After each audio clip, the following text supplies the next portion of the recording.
Jésus, c'est l'ami qu'il faut. C'est lui qui m'a aidé à surmonter la dépression. Quand même j'ai perdu des proches, il était là pour me consoler.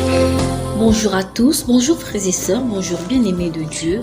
Je suis avec vous pendant quelques minutes pour parler, pour voir ensemble comment nous pouvons mettre à profit le confinement auquel nous sommes soumis. Alors, une question. Comment mettre à profit le confinement auquel nous sommes soumis pour approfondir notre prière?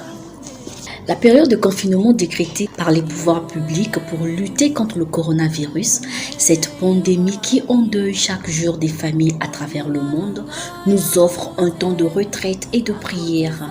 Je nous encourage donc de considérer ce temps de confinement pour goûter à la joie de Dieu. Alors, comment pouvons-nous faire face à la contagion? Ou encore, qu'est-ce que Dieu voudrait que nous fassions pour faire face à cette crise sanitaire internationale croissante? Premièrement, il est important de nous rappeler ce que nous connaissons déjà. L'inquiétude. L'inquiétude n'est pas notre amie. La panique n'est pas notre route. Nous allons découvrir ensemble dans Proverbes chapitre 24, verset 10. Si tu faiblis au jour de la détresse, ta force n'est que détresse. Ne perdons pas de courage, bien-aimés de Dieu. Ne cédons pas à la peur.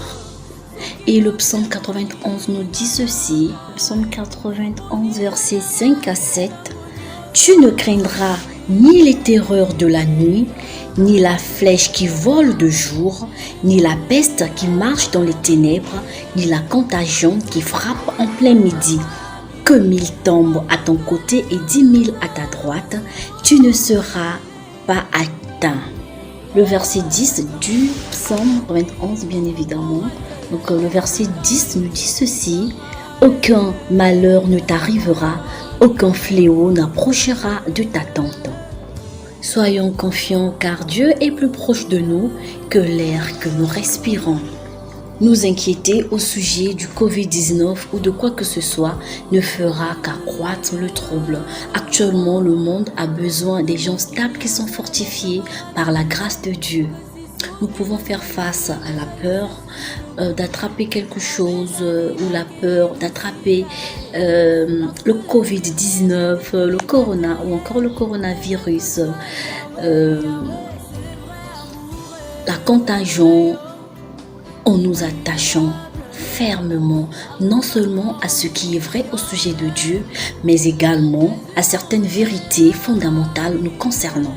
Par exemple, que Dieu, en tant que vie divine, nous a créés à l'image de la vie, l'expression même de tout ce qui est la vie divine. Donc, en tant qu'image de la vie qui est Dieu, nous ne pouvons jamais être moins que l'exacte représentation de cette vie parfaite, spirituelle et complète, en sécurité et pleine de vitalité, quelle que soit la saison.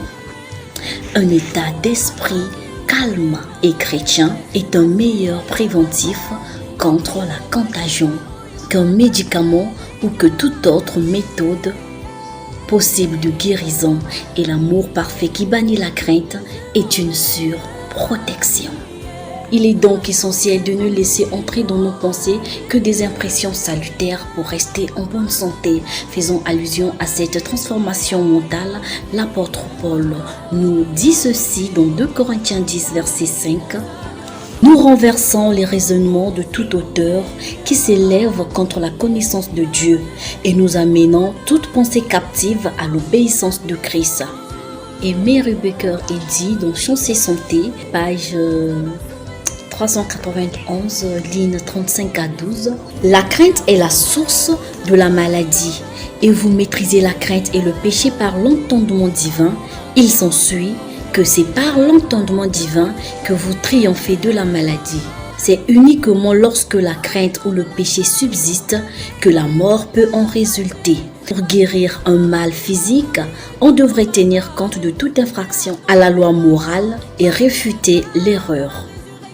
La crainte, qui est un des éléments de toute maladie, doit être chassée pour que la balance soit ajustée en faveur de Dieu. Chasser le mal et la crainte, c'est permettre à la vérité de l'emporter sur l'erreur.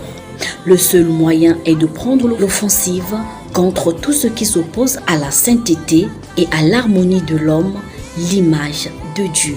Profitons donc de ces temps spéciaux, car dans ces temps spéciaux, il y a une grâce qui est disponible.